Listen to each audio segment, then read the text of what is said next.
Good afternoon, Playmakers, and welcome to our webinar for today. Our topic is Beyond Playgrounds, Navigating the Intersection of Parks and Recreation with Sports Tourism.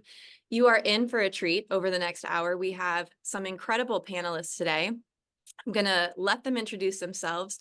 Just briefly, my name's Ashley Whitaker. I'm the editor-in-chief of Community Playmaker magazine and a partner with the Sports Facilities Companies. Today, I'm joined by Mayor Tracy Honea. Would you like to give an introduction, Mayor? Sure.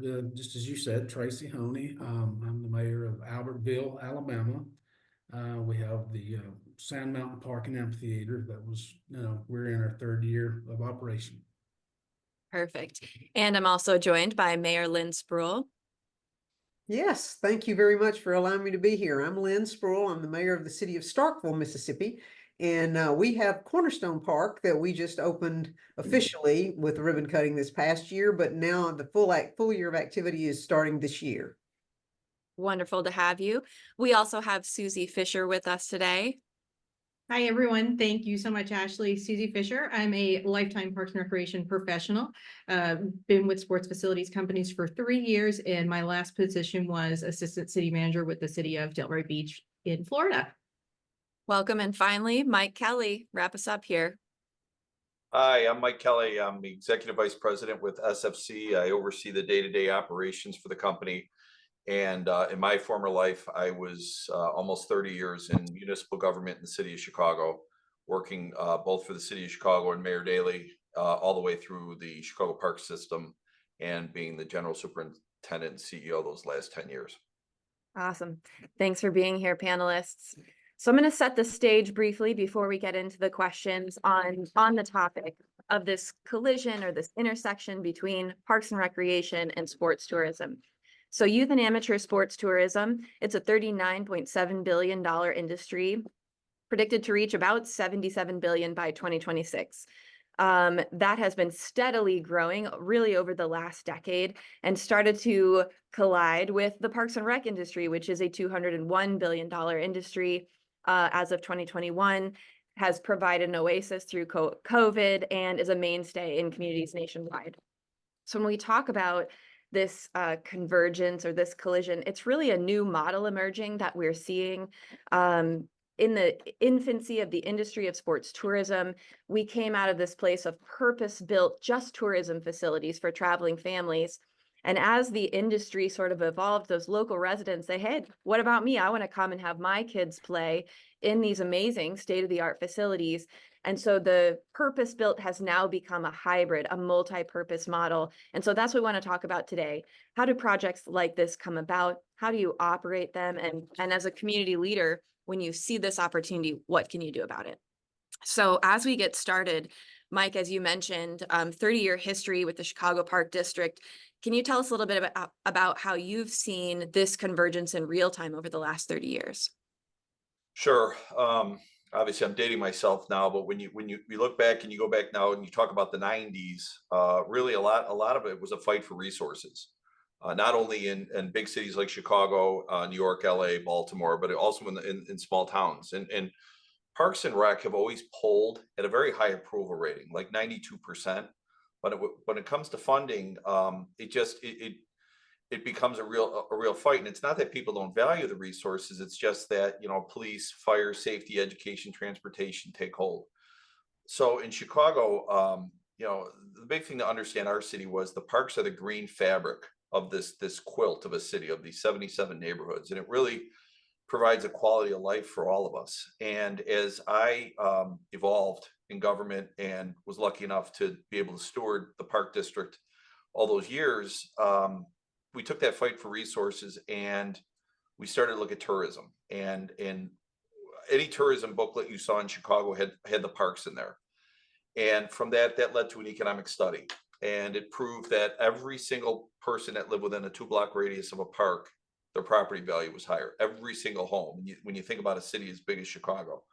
On top of that, we were able to use this study to prove that our special events generated over $1 billion, $1.5 billion in economic impact year over year. That led to a meeting I was in Washington, D.C. at the Aspen Institute, and bankers and economists. This is 2012. We're forecasting this boom of sports tourism and this investment. And from there, that led to my interactions with the National Rec and Park Association, and lucky enough to be on the board, and those discussions about what was going on nationally. And then ultimately, as a parent, you get to go to these tournaments. You're sitting in a bag chair like everybody else, and you're sitting in places like Westfield, Indiana, and you're sitting in hundreds of acres of these unbelievable sports tourism destinations. And like you said, Ashley, at the intro, you start to ask yourselves, why can't we have this? And I spent a lot of my time in leadership in Chicago, and even now trying to help communities figure out, how do I connect those dots to make sure that there's quality parks in every community. It's a long history, but a clear evolution. Suzy, you've got also a perspective in history of Parks and Rec. How do you want to layer onto what Mike shared? Yeah, I think Mike hit it dead on, and I'm going to date myself too, but in the last 20 years, I have seen purpose-built facilities that communities have taken and used in addition to for those tourism. So in Albany, Georgia, we had a civic center that was built truly for tourism, for concerts, for venues, for basketball and whatnot. We brought in arena football and youth arena football so that the kids in the community could utilize the facility in addition to the tourism events. And I've seen that in many communities that not only I work with this SFC, but throughout my history in local government, how to take some of those facilities that were purpose-built and ensure that the local community is able to utilize them during the week, on the weekend, and when they're not used for those tourism events. And so I think building on what Mike said, it's very important and key to get that community buy-in for those facilities that were already built or those facilities that they're thinking about building. Absolutely. And so now we've got two great examples here in Starkville, Mississippi and Albertville, Alabama, of two community leaders who've been able to do just that, right? Create assets that serve both sports tourism and local use. So before we get into exactly what they built, I'd like to invite you guys to share just a little bit about the initial idea, some of the goals you had for the facility. How did you get community input? And so Mayor Spruill, can you kind of tell us a little bit about how did your complex come to be? Absolutely, I'd be delighted to. And it came over a period like government, everything works a little slowly, right? So it spanned several administrations. So the administration prior to mine had done a master plan for parks. And through that, they'd gone through citizen surveys to determine what people wanted, what they thought was important, what was lacking, those kinds of things that we could focus on for a 12-year period or 10-year period, 10 to 15-year period. And so out of that came the desire for a sports tournament facility. And because we're a university town, Mississippi State University has a very strong baseball program. In fact, they won the College World Series a few years ago. And we're always building the program. So baseball has always been a big deal. Cool Papa Bell, who is one of the Negro League stars, standouts, came from Starkville. And so we've had a lot of interest in baseball over the years, but we didn't have a facility that allowed our kids to enjoy baseball in the way that we think they should be enjoying it. So between the study that we did and the results of that study that said we want a sports tournament facility, and then the local people wanting to have better options for their children, that's kind of how it came together. And when you look at Mississippi State, you look at what we're leaving on the table. My mantra was that we're building baby bulldogs, because if I can get people from all over the state to come in to Starkville, build a history with Mississippi State as the backdrop for us, then there's a good chance that those stellar players will want to be bulldogs out here, and we've got this wonderful symbiotic relationship going. That plus the fact that our local kids needed to have a fine place to play. There is a quality that comes with that, and an expectation that you want to give the best to your local children. And so that's part of how that came about. But again, it's a process, and it took a while to get there. And through that, we had to pass a referendum that allowed us in Mississippi. It requires that if you want to tax to support parks, then you've got to pass a referendum. And we did that. And we had an overwhelming support. We had 74%, which is unheard of. I've got people who don't want to be taxed, right? Nobody does. But in particular, in Mississippi, we tend not to want to do that. And so that was a huge boost to our understanding that this was a really desired thing to have. And so we went through the process of spending about $24 million on the facility that y'all were so kind to throw as my background here. And we're just really excited to see. I don't have the history yet because we've only been open this year. So I can't say what it's going to do, but I do know that there are ways to track that economic impact just by virtue of the tags, the cell phones that people have. So we're in place to track what we're getting from that. And I fully expect to see our restaurants and our hotels busy throughout the year, where before during the summer when the school was out, it would be quiet here in town. And I want to make sure that we get all that we can from this facility for economic development. So it's really going to be a boon for us. Love that vision of baby bulldogs coming in as kids and coming back as young adults coming into college. So we've got the vision now. So what did you build? We can see it in the photo, but for our viewers on the line, what did you end up building with that vision? Well, we had grand plans, but unfortunately, as money is, and particularly during COVID, because we were building this during COVID, so it took an extended period to build it. We had originally planned for what you see here behind me is 12 fields, and that's what we've got. We had planned for a large indoor facility that would serve as a batting cages and potential soccer space and meeting space and that kind of thing. Had to let that one go. And we had actually planned for 2 more fields that would have been the longer fields for the older kids. And that still is sitting on the back burner, but right now we ran out of money. But what we have now is basically a pavilion area so that we can hold events, but we also have baseball and softball because we have turf infields and grass outfields. And so we are also very fortunate that Mississippi State University has a turf management program here. And so that allows us to make sure that our turf is doing what it needs to do. Well, our grass is doing what it needs to do. And then our turf is obviously something that we're going to manage in terms of how often we have to replace it, and all those plans in place to make sure that the facility stays the way it needs to be to keep the asset up. It's wonderful. Sometimes we see that in phases as well, like you're describing. I think that's a great example for the listeners. It's hard to get it all done in one shot, so you leave your options open, and as money comes and the project proves, you can always add on as you go. Well, we did a lot of research to figure out what to add, what was beneficial, and what was superfluous, just based on the lack of funding. So we've got a jogging track around it or a walking track around it, and we've got a playground area, and we've got t-ball. And so that with the pavilion makes it a more robust space than just simply baseball or softball.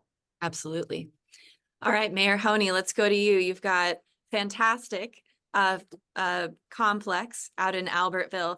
Tell us a little bit about how did the idea come about? What were your goals for the complex?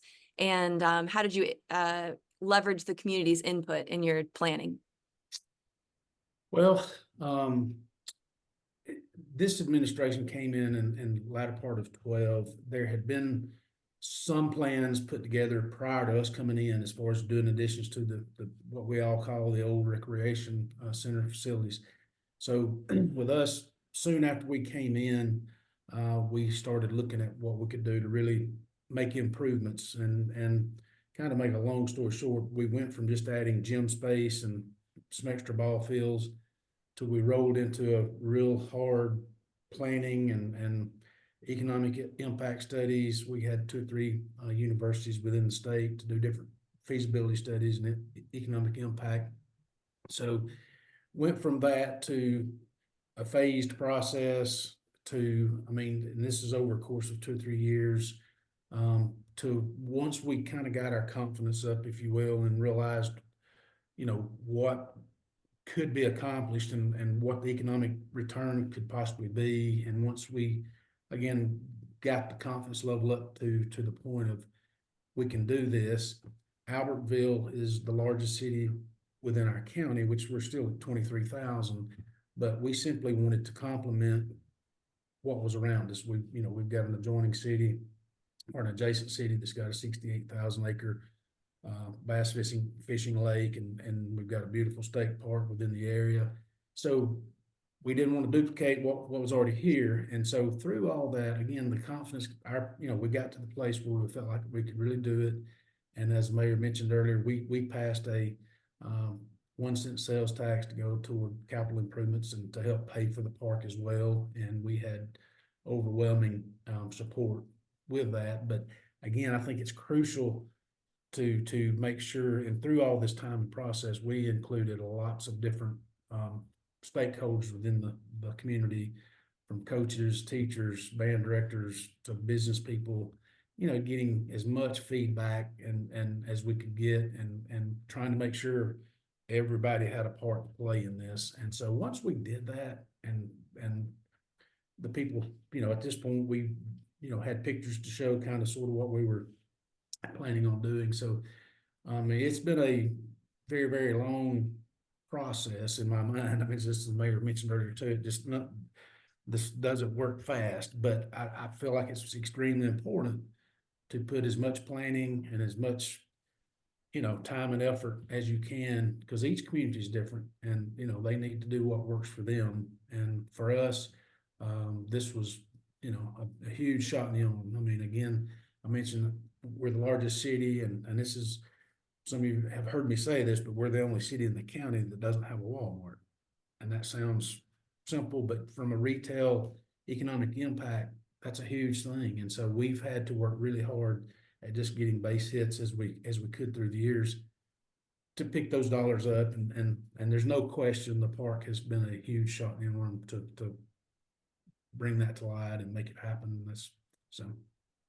Wide variety of community input oftentimes means big vision. So going from expanding on some courts, tell us what did you end up building with all of that vision and input? Well, we wound up, we're sitting on now roughly 135 acres, and it's, you know, I won't say we did everything we wanted, but we tried our best not to leave anything out if we could stand. I mean, we're now looking at doing some additional stuff, but throughout that 135 acres, we've got a little over 100,000 square foot building, fitness center with 4 courts, be it basketball, volleyball, pickleball, walking track inside, exercise rooms, meeting space, conference rooms, got indoor aquatics with birthday room space off of that. We've got a lazy river, pool, slides, and whatnot outside.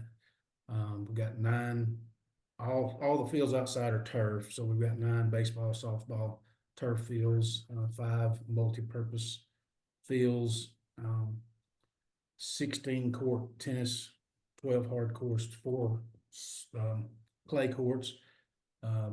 Got 2 dog parks, small dogs and large dogs. And then we've got a small RV park, and then also have walking trails that go throughout the facility. Don't think I've left anything out, but I think that's got a frisbee golf that actually was sort of in the plans, but it's been added since the park opened as well. Quite a lot of stats to remember, a number of fields and courts in your complex, Mayor Honea. Yeah. It's just like Mayor described earlier. We were in the building process, and we had 2 of the rainiest winters. We hit rock, we had COVID, we had just everything imagined. We seem to have to deal with it, but you know, as hard a process as it was, it's very encouraging now to go. I mean, this past weekend we had, I think there was 40 something teams playing soccer and maybe 50 something teams in baseball. So we, you know, parking was at a, I mean, we need more parking. So I mean, if you say, I go, what should we have done? I guess we should have put more parking, but we're working on that too. But it's been really good. Amphitheater I didn't mention as well, and that's been a nice addition as well. One of the things you guys both touched on is the long-term planning process. And Mayor Spruill, you mentioned, in fact, about the master plan. So I want to bring it to Suzy real quick. In your role, you know, in previous in Parks and Rec, and now your role as an advisor to municipalities across the country, not everyone can get that referendum passed or can find the 20, 30, $50 million to do a brand new complex. What advice do you have, or how do communities approach it when they can't build new? They need to look at an expansion or an adaptation of an existing asset. Yeah, I think both mayors hit it nail on the head when they said it had to be a thoughtful and an inclusive process. Really to understand that path of what you already have and doing the research about where you want to be and what those additions may look like, right? So to really understand what that target audience is it an additional court to host basketball? Is it tennis? Mayor, is it expanding on what your existing courts are now to host high school and then regional for USTA and whatnot? So really understanding who your stakeholders are, bringing them into the mix, being inclusive in that planning process to know what you have and then what those expansions actually could look like. Because we're right, not everyone can jump into a $24 million project, but they could jump in potentially to an additional court or additional tennis courts that could serve that purpose and their need for them. And so really it comes down to planning. What does that planning look like? What's feasible for your community and what would your community support? Absolutely. And I think as these projects come to life, you've laid the groundwork, you have a beautiful complex or an expansion. The rubber really meets the road with how do you program that? How do you actually create that balance between when local residents get an opportunity to come and play and those tournament goers that we all want to come in as well? So Mike, I think the first question for you here is, can that be done? Can you find the balance? And if so, how do you think about your schedule to maximize that usage? So, to echo what Suzy just said, part of the expectation is where the source of funds came from, and the community meetings and the feedback, and being sincere in when you listen to the community feedback, what the expectations are. As a rule of thumb, I think a lot of communities have landed on local programming during the week and then maybe sports tourism on the weekend, if you're lucky enough to have both of those. And I think that's a pretty sound advice. That said, for me, an active park is key. You never want to see these beautiful parks like Mayor Honea and Mayor Spruill have inactive. You want to see these things programmed every day of the week. So to me, you can find the balance. You have to understand the landscape, not only of your local community, but what's going on in your part of the country. And then other things that just come to mind on that balance is not only the source of funds, your climate, the needs. Don't build baseball fields if you don't have existing baseball going on in your community. What do we say, Ashley, all the time? We are not in the, if you build it, they will come. That is not the case. You need to build it, and then you need to hustle to get people to know you're out there and you're open for business, and you're encouraging people both local and from other parts of your region to come, sometimes parts of the country. So, but yes, to answer your question, it can be done. Can be done. It can be done. It is being done. And so Mayor Honey, Sand Mountain Park and Amphitheater opened in April 2021. So kind of coming out of the pandemic, which is also an interesting kind of case study, but serving both locals and bringing in those residents. How do you feel like you guys have struck the balance? Is there a favorite among locals or visitors in the complex? That was a huge commitment from this administration, the council. I mean, especially was making sure our community, you want to say community first. It is a balance, and I feel like I think we've done as good a job as we could. I mean, is there areas we could do better, improve? Absolutely, but I think the mix, as Mike had mentioned, I mean, for the most part, you've got local league stuff through the week, tournament play on the weekends, but it is, I mean, he's absolutely right too. I mean, if you've got a facility that needs activity, then it's a constant, what can we do to bring this in and that? And so I feel like, just as you get going, there's creative things that comes about that you really, I mean, for me, I mean, we've got a lot of local area schools, be it junior high and or high schools, that have played games here, have practiced here because their fields were too wet or whatever. I mean, so having the turf fields is a true benefit, not only for our direct local, but even some surrounding areas. So, but from balancing, local and tournament play, it's a constant, I won't say struggle, but it's a constant, you have to work at it constantly, because as you do, you've got up and coming people that have come what to expect. So, that's another challenge of and within itself. So, we're very appreciative for both. And, but it's a work in progress every day.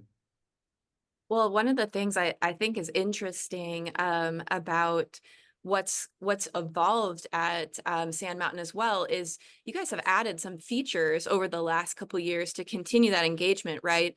In the form of an ice rink in the amphitheater in the wintertime, and most recently a like ninja course over the water in your pool. Can you maybe share a little bit about those new assets and how the Sure. community's responded? Absolutely. Yeah, the ice rink is something we've done for the last couple of years. This year, we bit the bullet and bought a rink that's probably one of the largest in the state. Our folks, the team at the SMPA have done a really, really good job of orchestrating and creating an atmosphere there. So, that's something we hope to continue on with.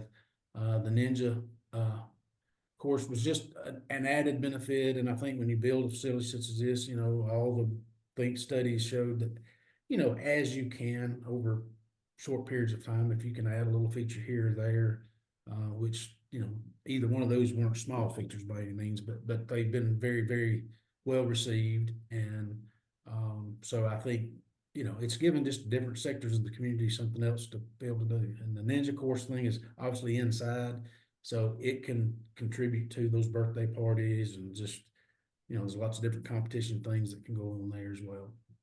Absolutely. Coming back to you, Mayor Spruill, your cutting edge Cornerstone Sports Complex opened in November. So you are a little bit newer to the game, but months in, what have you seen so far in terms of serving both local and out of town guests? And maybe what do you hope happens over the next 6 to 12 months?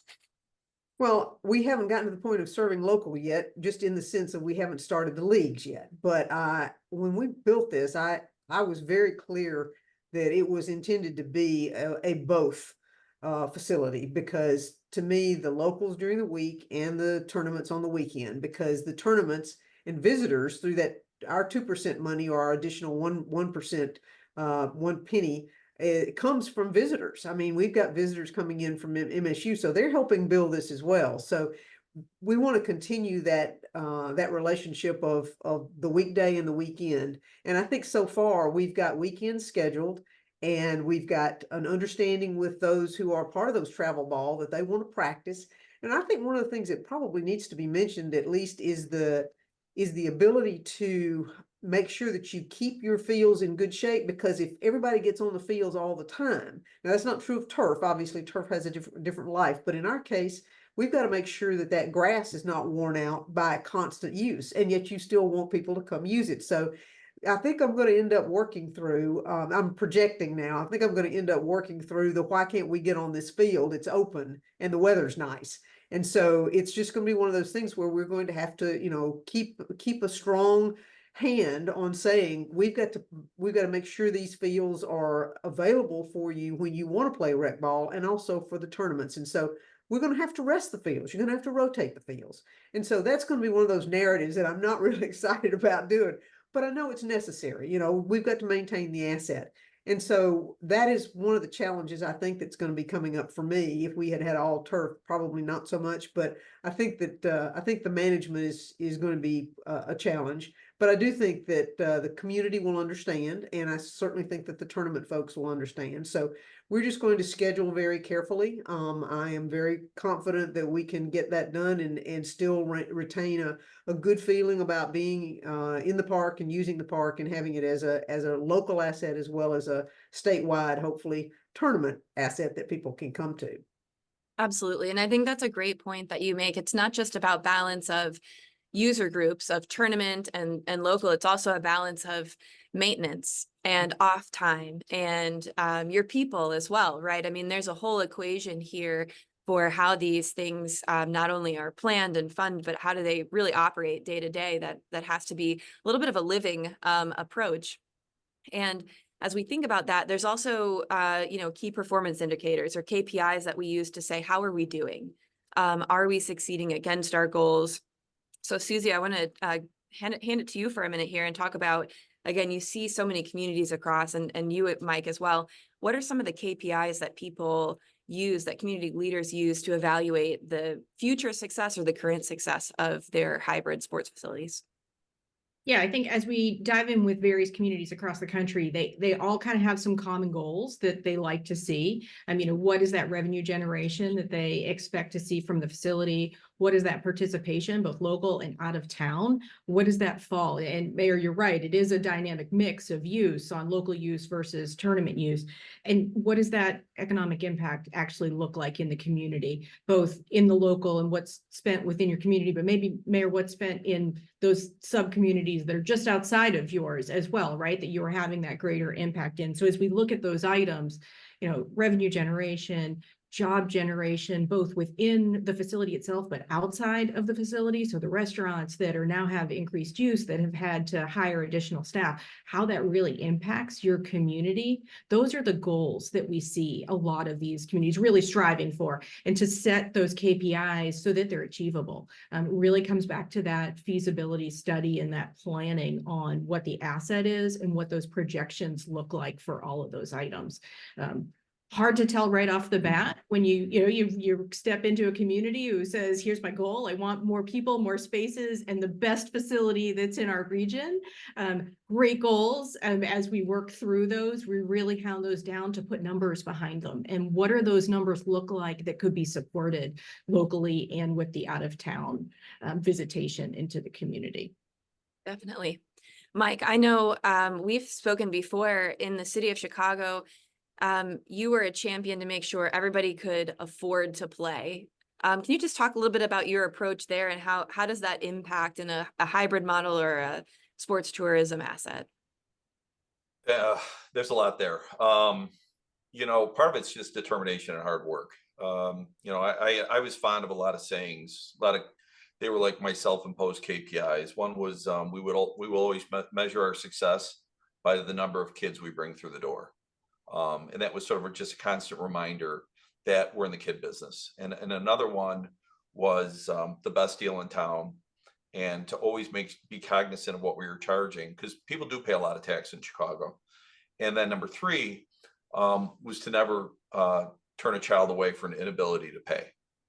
And I say all those things because that was very localized. And one of the things when you talk about sports tourism, especially in Chicago, is we don't have the land. We don't have 150 acres lying around unless it's brownfield to do these types of things. So we had to get very creative in how we sort of got in the sports tourism business, and then how we balance that with programming. Now, I'm very proud of our program record and our ability to find balance. And for me, I tried to fight the fights where the money was. Having the benefit of Lollapalooza and Soldier Field and these major tourism attractions, I was able to really negotiate those deals for that type of revenue versus balancing the budget on the backs of the taxpayer and on the backs of children trying to get into a little league. And again, that's very localized programming. So that was the balance we tried to find. And again, when in doubt, with our diversity and our challenges in our city, oftentimes never free's treated like free, but you figured it out. And we were lucky enough to have a lot of philanthropic folks that would help too. So balance. Yeah, thanks for sharing that. And I want to turn the conversation with you just for a second on your current role. So overseeing SFC's 50 plus managed properties. And I think it was interesting to hear, the vision in Starkville and the vision in Albertville. You again have a lens into communities across the country. Is there anything? How do you organize an operation to serve those goals? How do their top 2 or 3 KPIs impact how you approach serving that community?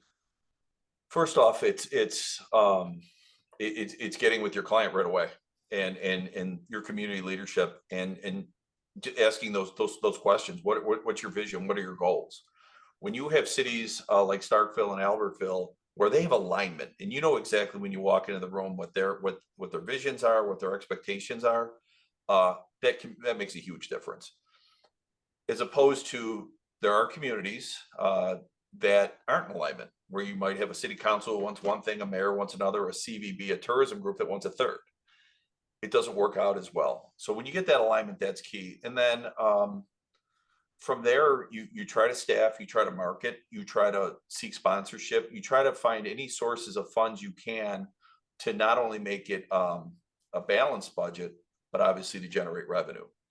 And then last but not least, economic impact. And we all know economic impact numbers can go a lot of different ways, but usually when you talk to your hospitality folks, the folks that benefit from that, they'll tell you, they know better than anybody. Are more people in the store, there are more heads in beds, there are more people sitting in the restaurant on the weekends.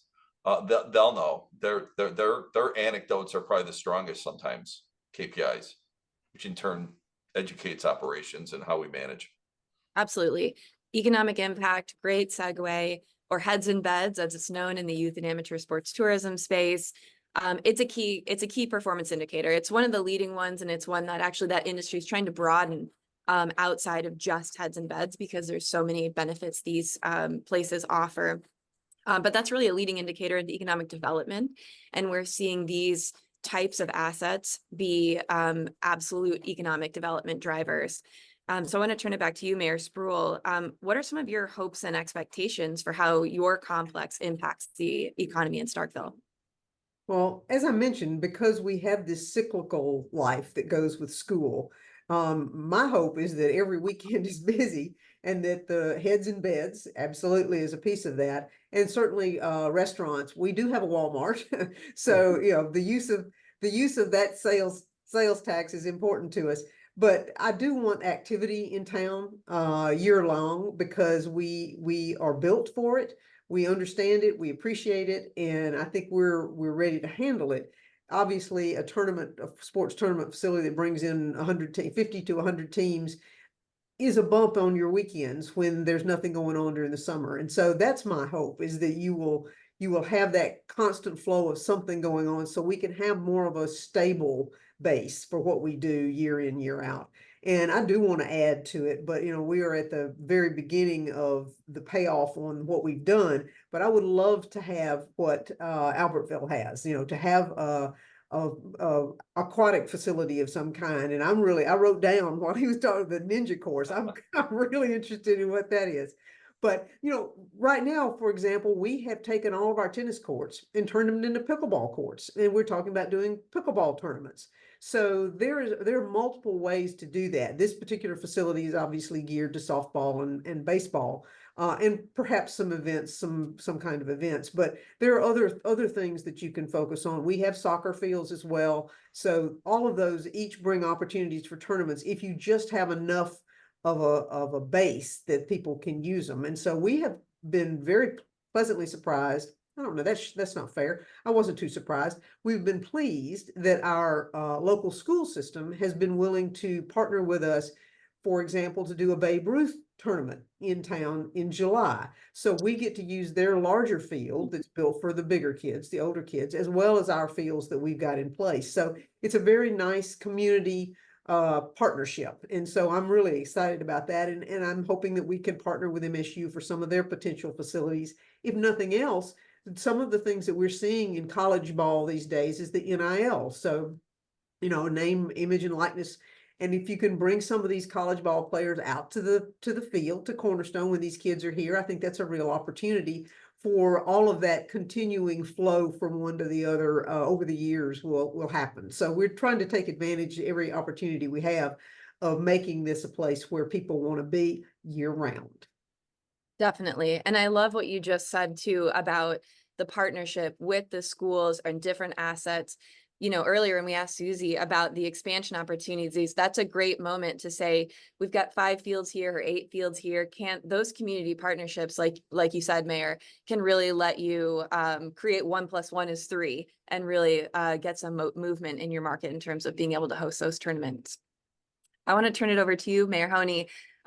3 years in, fully operational. I know you have a good story on the economic development side. It has been transformational in some ways in the city of Albertville, what the complex has done. Can you tell us a little bit about some of the new developments that have happened in your city? Sure.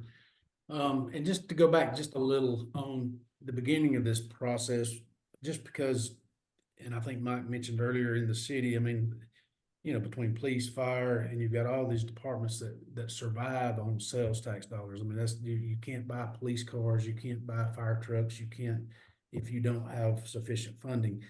So that was another big push and of the why we did what we were doing throughout that process. But over the last 3 years, you know, we've had several hundred thousand, no, several hundred, yeah, thousand square feet of retail space developed and now open. We've, you know, even as we speak, we've got 2 or 3 other fairly good sized, you know, potential projects that are in the works. We've had several restaurants to open. We've got 2, actually 1 under construction currently, and a couple that's real close. Had 2 new hotel developments that are now open.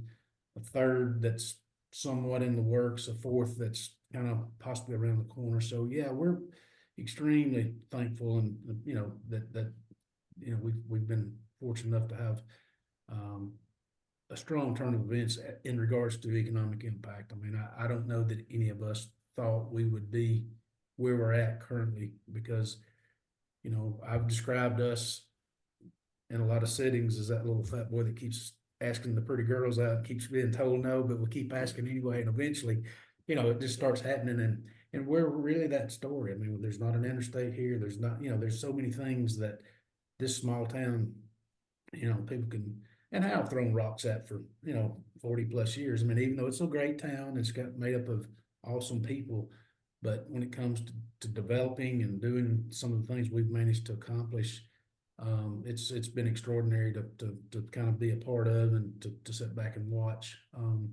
One thing just to mention too, in regards to the school stuff, I mean, my daughter and son-in-law lost a friend a few years ago.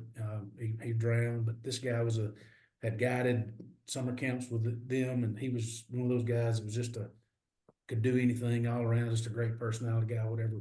Anyway, he and his brother and buddies were fishing Snake River, and he wound up, the raft got away, and he wound up drowning. Well, you know, that had such an impact on me, you know, with our aquatics indoor program I've been trying for the last 3 years. We've got a 5th and 6th grade school adjacent to this property. And so this year is the first year that, I don't know if it's 5th or 6th, but every student is being offered during the PE period the ability to learn how to swim. So the park and the school system is working very close. And I think, you know, that's been a very, very big success for a lot of folks. And so, you know, even before that, we created a partnership with the school system where every employee is a member at the park, and that's a partnership the school system has made. So I can't stress enough how important it is to all your stakeholders to really, you know, get arm in arm and unite, and just do everything you can to you know, because if you get enough people working together, it's, you know, you can make it happen. So anyway, that's I know that was a sidebar story, but it's still, it in my mind, economic impact is one thing, but it's all together. It's all inclusive. I mean, economic impact has so much to do with everything you're doing, because if you're not doing the ABCs right, the other stuff doesn't matter, you know, and it's just not going to happen. So I think that's a great illustration of economic impact being just one component of community impact, and sure. Health and safety and swim lessons, Mhm. huge component of that, and access to physical activity and all of that Yeah. really goes into what we talk about, right, in terms of the marriage of these 2 industries. Before we wrap up and get to some Q&A, I've got 2 more questions. The first for Mike Kelly. Similar vein in terms of economic impact. I think it looks different when you're in a major metropolitan area like Chicago, right? It's harder to see the new hotel or the impact. You mentioned real estate property values earlier. What other ways maybe did you see or measure economic impact in the city of Chicago? With regard to parks, I sat on the City of Chicago's Planning Commission for 10 years. So that gave me a unique look into development. parks really started to see that they were very not only legislated in, but it was very important for developers to put parkland into their master plans and into their development to sell units. A lot of Chicago, what Chicago went through certainly in the 2000s was a massive amount of density. And whether it was for young people or dogs or businesses, you just kept piling more and more density into Chicago, and you really had to fight for parkland for that economic impact. Contrarily, in my lifetime, I was blessed with, we converted an airfield to a park. We converted a quarry to a park. We converted a 26-acre brownfield into a park. And then a couple of years ago, we took a large area just outside where Chicago's Rust Belt is the southeast side. That's where all our steel mills were. And we converted that area into a state-of-the-art track and field, indoor track and field. And that type of investment. Oh, and I have one more. And we moved our headquarters into a neighborhood that was rusting. And sometimes government has to go where no one else is going to go and show that investment. To just sit back on your heels and say, well, the Marriott's coming in, or the Hilton, or these big restaurants, they won't do it. They've got to see the investment. So if government can get strategic, you can use parks to improve your economic impact. There is no doubt about that, whether it's sports tourism or it's just park and recreation. You can use that as a tool to attract investment. And I could talk about that all day. I mean, I think that's the future of the country. I really do. Thanks, Mike. Okay, last question for our mayors before we open it up to some Q&A. For other community leaders considering doing a project like you've done, what advice would you offer them? Mayor Spruill, let's start with you. Okay, it would be, my first thing would be make sure that your funding fits what you're going to do. That, you know, you get in the middle of the project and you realize that you're going to have to cut back or whatever. So it's one of those that my eyes were bigger than my stomach, and I still want all this, but just having a realistic approach to what is it you're going to be able to build, and setting that same sending that same realistic message to your community so that you haven't overpromised and underdelivered. So I would say that that's the major thing, because these are the folks who are going to be using it. They're the folks who are going to be paying for it.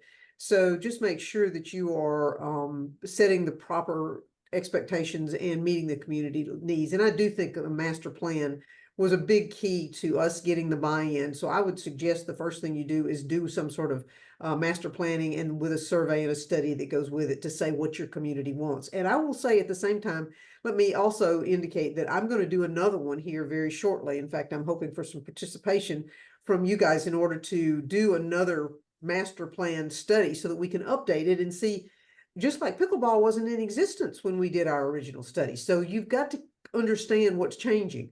I watched racquetball go away. Nobody plays racquetball anymore. Nobody plays handball anymore. Nobody is much playing tennis anymore, although they do some. But pickleball is the deal. And pickleball is going to go away too. So you have to keep up, and you have to know what your community wants now, and be ready to transition.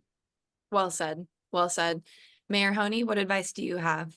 I would agree with Mayor, but I think plan, unite, and do what works for you. I don't think in the beginning we had a clue what we could afford or what we couldn't afford. And so I think it's, you know, and for us, I feel like we, as a community, I mean, as administration, our backs were against the wall, and we knew we needed something. And so this, in a sense, was a little bit of a Hail Mary, even though it took a long time. But I think I can't stress enough the planning and just getting unity within community, but within the administration, and getting because if you can't get buy-in from everybody, it is a tough go. And so, but I think, you know, you have to put egos on the side and do what's best for the community. You know, at the end of the day, doesn't matter what you want or I want, if it's what's going to work for this community. That, you know, that's and the quality of life, you know, that was another huge piece for us. So it's not just us, it's future generations of, you know, what are we doing today that's going to make a difference for those guys tomorrow. And I wrote those things down just so I wouldn't forget, but plan, unite, and do what works for you as a community. Thank you for that. Yeah. All right, we've got about 10 minutes left. We've got a couple questions, so I will toss it to you guys as they come in. Our first question is about any input for a community who may want a sports tourism complex, but who will never be able to draw upon tax-based support. Probably number one question we get. Suzy, I'm going to look at you first here. What are some strategies or options they may have to move forward?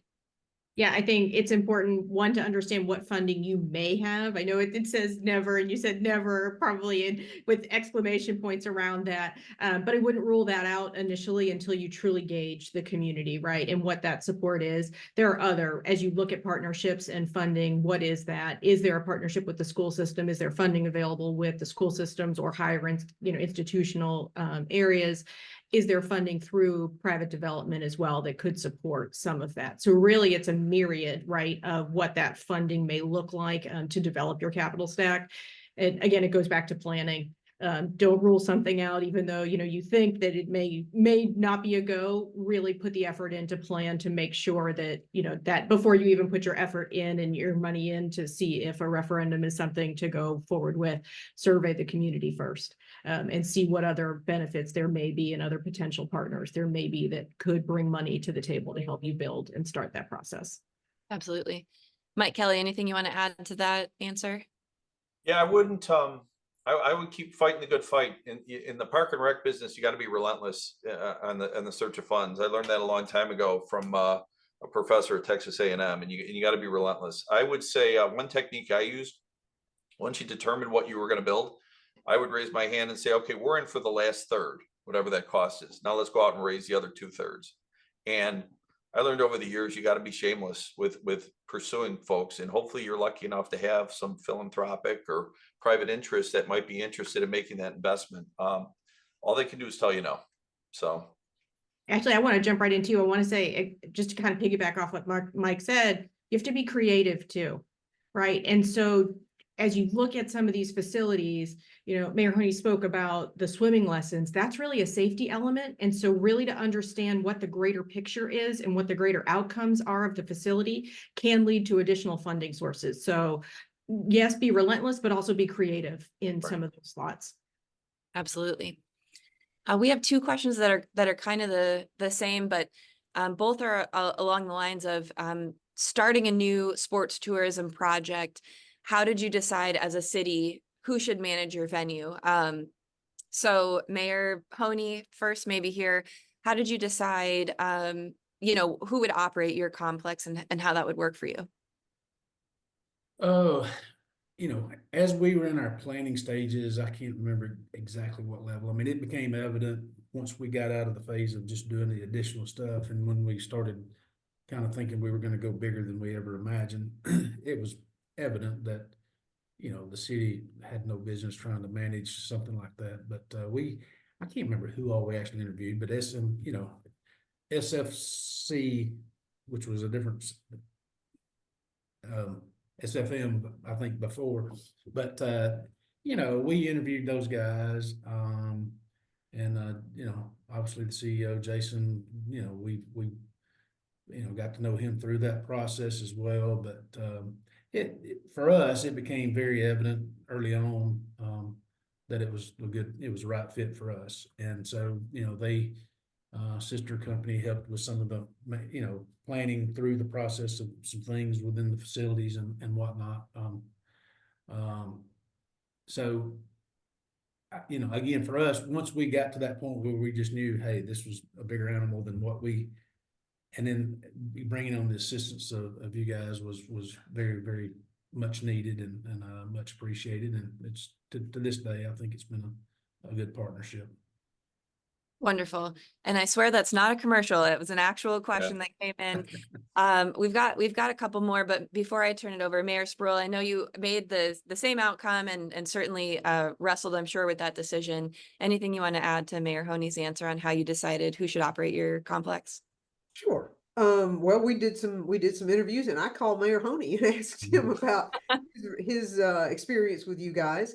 And I was very pleased. I also knew that this was something bigger than we had ever done. And I wanted to bring in people who had the knowledge and the experience and the background. And to be perfectly frank, it's not that y'all didn't rise above everybody, but there are just not that many of you guys out there. And so I'm sure that the field will be fuller as time goes on and this becomes a wider source of revenue to municipalities and counties and whatever. But y'all certainly rose to the top in that. I made the due diligence calls and talked to the people who had experience with you and felt like y'all had a much deeper bench and much wider knowledge than we could ever bring to the table. And so it made perfect sense for us. And I think it's been a good partnership. So I'm real pleased with it and would recommend it to others. Thank you for that. One of the next questions we've got, probably maybe the last question here, is now that facilities are up and running, what are the biggest challenges we currently face? Staffing, program scheduling, et cetera. Mike, I want to throw that one to you because you get to see a lot. What are some of the biggest challenges maybe operating in the sports tourism, park and rec hybrid model here? I wanted to answer the last question because the operating stuff, this is sort of the sad realities. Congratulations, you built this wonderful facility and now you have to maintain it. Got to be aware of your climate. Staffing challenges are real. There's been a lot written about lifeguard staffing, but staffing challenges, especially young people across the country, you got to be more and more competitive with what you pay because people are paying more and more to get that help. And then, as the mayor said, you've got to be aware of the climate. You can get some really wet seasons, and if you're using natural grass, you've really got to be cognizant of it, or you can ruin your season with one tournament. And then just again, you got to be aware of your wear and tear. The lifespan. It's just like your house. When you move into your house and you buy new equipment, you can count on 10 years it's going to start to break. The same is true with sports tourism and parkland. Stuff just goes, and you got to maintain it. So it's those are the realities of operating these facilities. Well, I'll make one comment and then I'll wrap us up here because we got one not a comment, not a question, and this person said we've seen where tournament goers have no investment, just overuse a facility, public's left holding the bag, major repairs and maintenance. And I think what we've discussed a little bit today is that you got to plan for those maintenance and those repairs. You got to watch the health of your asset. And a lot of that does come into the programming and how you partner with your tournament operators, how you welcome and facilitate that guest experience. All that adds up to the wear and tear on your facility, the life of your facility. And you're right, it's a publicly funded asset. And so part of what we want to put in that model is how do we generate potentially enough revenue or enough economic impact to offset the next turf that's got to go in maybe in 10 years or that wear and tear, because it is a competitive industry and you don't want to have a rundown asset that's going to not compete as well. So maintenance is definitely a part of it. Booking is a part of it. All of that is part of a fairly complex puzzle that makes these things work. So to all of our panelists, Mayor Honea, Mayor Spruill, Suzy, and Mike, thank you so much for being here with us. Thank you for sharing all of your wisdom and your experience with our playmakers. We had over 100 on our webinar today learning from you. And thank you to all of you out there who tuned in today to learn a little bit more about Beyond Playgrounds, the intersection of parks and recreation with sports tourism. Have a great rest of your day.